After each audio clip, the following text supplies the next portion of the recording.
নমস্কার। Mixed two মিডিয়ায় তোমাদের প্রত্যেককে স্বাগত। আজকে একটা গুরুত্বপূর্ণ বিষয়, যে গুরুত্বপূর্ণ বিষয়গুলো বর্তমানে সোশ্যাল মিডিয়া থেকে শুরু করে নিউজ পোর্টাল থেকে শুরু করে খবরের কাগজ প্রত্যেকটা জায়গায় যেন স্থান করে নিয়েছে প্রত্যেক দিনের খবর হিসাবে।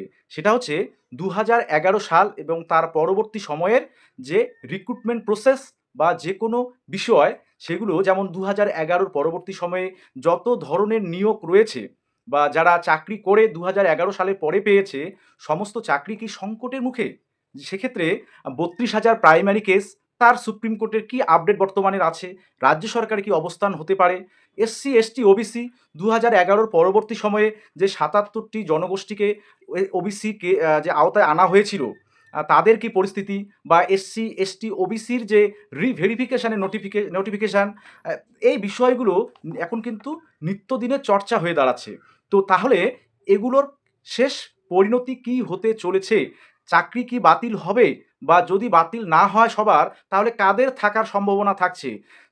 ওবিসিদের সবথেকে বড় চিন্তার যে বিষয়টা, কারণ ২০১১ পরবর্তী সময়ে যারা ওবিসি ক্যাটেগরিতে অন্তর্ভুক্ত হয়েছে, তাদের কিন্তু ইতিমধ্যে হাইকোর্টের যে ২০২৪ সালের ২২শে মে যে ভার্ডিক্ট, সেখানে কিন্তু ইতিমধ্যে সেই পরবর্তী সময়ের যে ওবিসি কমিউনিটি গুলোকে এড করা হয়েছে, সেগুলো কিন্তু অলরেডি তারা বাতিল করেছে এবং বর্তমানে সেটা সুপ্রিম কোর্টে বিচারাধীন। তো এই সমস্ত বিষয়গুলো নিয়ে আজকের এই আলোচনা থাকছে। অবশ্যই ফার্স্ট টাইম তোমরা যারা আছো, চ্যানেলটিকে সাবস্ক্রাইব করবে এবং ভিডিওটা প্রচুর পরিমাণে শেয়ার করবে। এখান থেকে কিছু গুরুত্বপূর্ণ তথ্য এবং কি হতে পারে সেই সমস্ত বিষয়গুলো নিয়েই আলোচনা করা হবে। দেখো, প্রথমেই আসি ৩২,০০০ প্রাইমারির চাকরি, যেটা আ হাইকোর্টের ডিভিশন বেঞ্চ সেটাকে কিন্তু একটা যাকে বলে বহাল রাখার যে রায় বা ভার্ডিক্ট দিয়েছিল, সেটা হচ্ছে মানবিক দৃষ্টিকোণ থেকে। কারণ ৩২,০০০ প্রাইমারি চাকরি যদি বাতিল হয়, তাহলে এই ৩২,০০০ যে শিক্ষক-শিক্ষিকার, প্রাইমারি শিক্ষক-শিক্ষিকার যে এতগুলো ফ্যামিলি মেম্বারদের, তাদের যে বিষয়টা এসে দাঁড়াবে, যা পরিস্থিতিটা হয়ে দাঁড়াবে, সেই কথা ভেবে তাদেরকে বা তাদের যে ভার্ডিক্টটা, সেটা কিন্তু ৩২,০০০ প্রাইমারি শিক্ষক-শিক্ষিকার জয়, সেটা হাইকোর্টের ক্ষেত্রে তারা পেয়েছিল। অর্থাৎ হাইকোর্ট সেটা বাতিল করেনি। তো এর এগেইনস্টে কিন্তু সুপ্রিম কোর্টে সেই মামলাটা চলে যায়।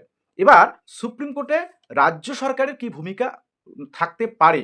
আগামী সোমবার সুপ্রিম কোর্টে ৩২,০০০ প্রাইমারির মামলা কিন্তু উঠতে চলেছে এবং এই যে কেসটা, সেটা কিন্তু যেহেতু সরকার চেঞ্জ হয়েছে বা নতুন সরকার এসছে এবং সরকারের ভূমিকার উপর কিন্তু এখন অনেকটাই নির্ভর করছে ৩২,০০০ প্রাইমারি শিক্ষক-শিক্ষিকার ভাগ্য।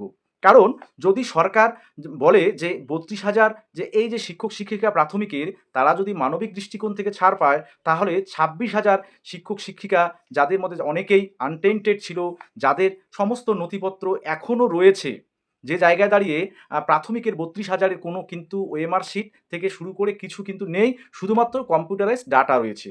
তাহলে সে ২৬,০০০ কে, তাদের ক্ষেত্রে মানবিকতার দিকটা উঠে আসলো না, ৩২,০০০ ক্ষেত্রে আসছে কেন? যদিও ৩২,০০০ প্রাথমিক শিক্ষক নিয়োগের ক্ষেত্রে বা সংখ্যাটা আরও বেশি, সেখানে দুর্নীতির যে পরিমাণটা বা দুর্নীতির যে অভিযোগটা ছিল সবথেকে বেশি। তো এক্ষেত্রে আগামী সোমবার রাজ্য সরকারের অবস্থানের উপর নির্ভর করছে ৩২,০০০ প্রাথমিক শিক্ষক-শিক্ষিকার যে চাকরি, সেটা তাদের থাকবে কি থাকবে না। এবং সেক্ষেত্রে টেন্টেড, আনটেন্টেড সেই বিষয়টা উঠে আসবে কিনা, সেটা কিন্তু টোটালি রাজ্য সরকারের অবস্থানের উপর নির্ভর করছে। যদি রাজ্য সরকার এটাই চায় যে দুর্নীতির যে পর্দাটা ফাঁস হয়ে যাক, কারণ এই ৩২,০০০ প্যানেলের মধ্যে অনেক যোগ্য যে শিক্ষক-শিক্ষিকা, তারাও থাকতে পারেন বা তারাও আছেন এবং অযোগ্য অনেকে থাকতে পারেন, যেটা এতদিন ধরে শোনা যাচ্ছিল। এবং সেক্ষেত্রে তাহলে টেন্টেড, আনটেন্টেড কি আলাদা হয়ে যাবে? এবং টেন্টেডদের তাদের চাকরি কি বাতিলের পথে?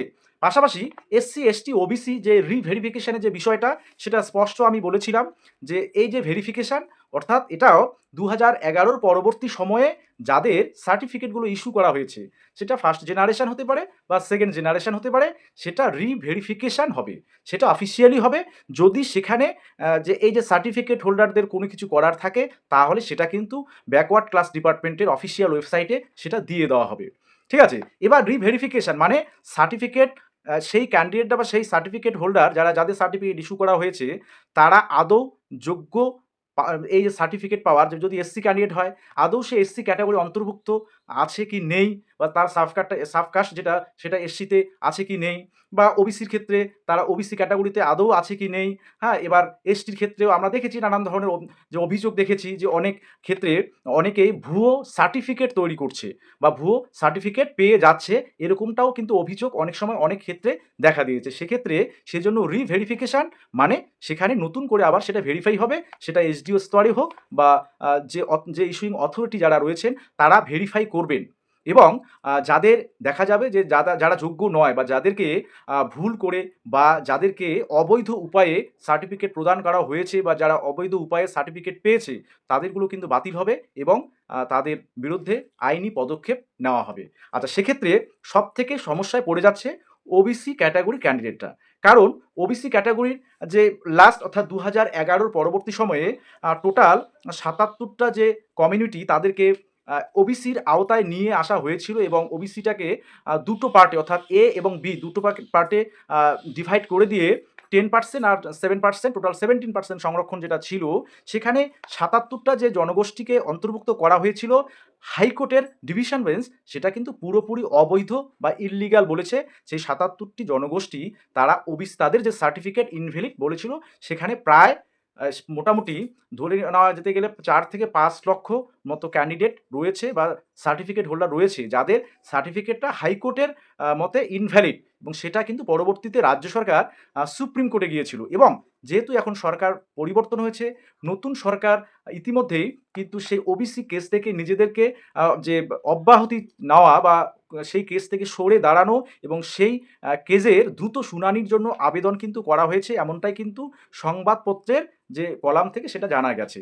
এবার যদি সরকার সেই কেস থেকে সরে আসে, কারণ রাজ্য সরকারই কিন্তু গিয়েছিল একটা সময়, সেটা হচ্ছে ওবিসি যে 77টা জনগোষ্ঠীকে ইল্লিগাল হিসাবে ঘোষণা করা হয়েছে বা রায় দেওয়া হয়েছে হাইকোর্টের পক্ষ থেকে, মহামান্য হাইকোর্টের পক্ষ থেকে, তো সেটাকে চ্যালেঞ্জ করে যাওয়া হয়েছিল। সেক্ষেত্রে নতুন রাজ্য সরকার সেখান থেকে যদি নিজেদেরকে প্রত্যাহার করে নেন তাদের যে সাবমিশন বা তাদের পূর্বতন সরকারের যে বিষয়গুলো, তাহলে সেই 77টি জনগোষ্ঠীর সার্টিফিকেট আদৌ ভ্যালিড থাকবে না সেগুলো ইনভ্যালিড হয়ে যাবে? যদি ইনভ্যালিড হয়ে যায় তাহলে কি চাকরির ক্ষেত্রে সমস্যা দেখা দিতে পারে?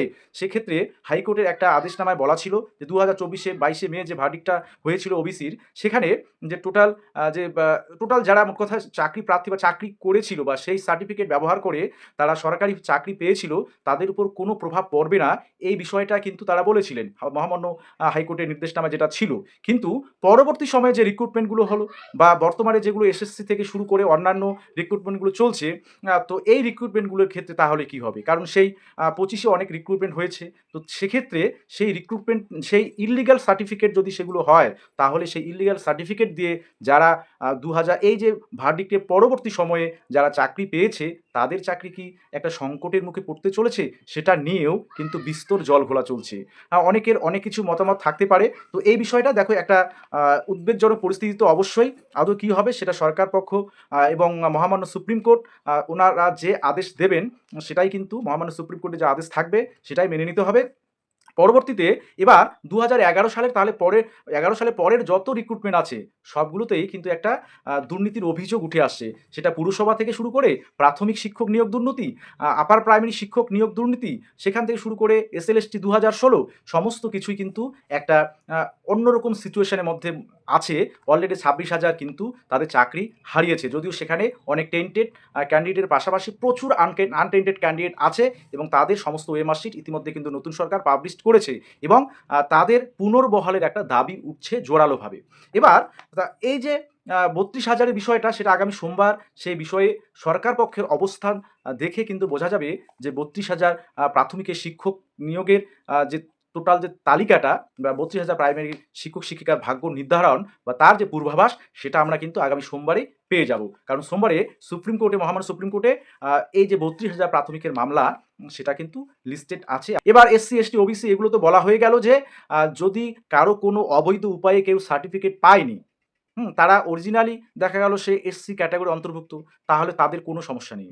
যারা দেখা গেল এসসি ক্যাটাগরির অন্তর্ভুক্ত নয় কিন্তু এসসি সার্টিফিকেট অবৈধ উপায়ে জোগাড় করেছে বা অবৈধ উপায়ে পেয়েছে, তাহলে সে কিন্তু বাতিলের দিকে চলে যাচ্ছে।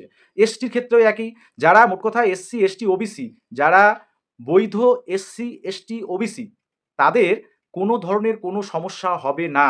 কিন্তু যারা অবৈধ উপায়ে এই সমস্ত সার্টিফিকেট কালেক্ট করেছে বা সার্টিফিকেট তাদের দেয়া হয়েছে অবৈধ উপায়ে, সেই সার্টিফিকেটগুলো কিন্তু বাতিল যে হচ্ছে এটা কিন্তু আহ, একদম বলা যেতেই পারে, কারণ এ নিয়ে রিভেরিফিকেশনের যেহেতু অর্ডার এসছে। এবার সেক্ষেত্রে অনেক অভিযোগ ইতিমধ্যে জমা পড়তে শুরু করেছে, যে সেটা হচ্ছে তোমার বিভিন্ন রিক্রুটমেন্ট প্রসেসের ক্ষেত্রেই হোক বা অন্যান্য ক্ষেত্রেই হোক, এবং বর্তমান রাজ্য সরকার সেই বিষয়গুলোতে কিন্তু কড়া অবস্থান নিচ্ছেন। কারণ আমাদের মাননীয় মুখ্যমন্ত্রী তিনি কিন্তু সরাসরি বলে দিয়েছেন যে দুর্নীতির প্রসঙ্গে জিরো টলারেন্স, অর্থাৎ কোনো রকম দুর্নীতির যাতে না হয়, এবং সব ক্ষেত্রে জিরো, অর্থাৎ দুর্নীতির ক্ষেত্রে বিশেষ করে জিরো টলারেন্স। ওনাদের সরকার অর্থাৎ মাননীয় মুখ্যমন্ত্রী যেটা বলেছেন, সরকারের অবস্থান জিরো টলারেন্স, সেক্ষেত্রে আইনি পদক্ষেপ তারা নিতেই পারেন।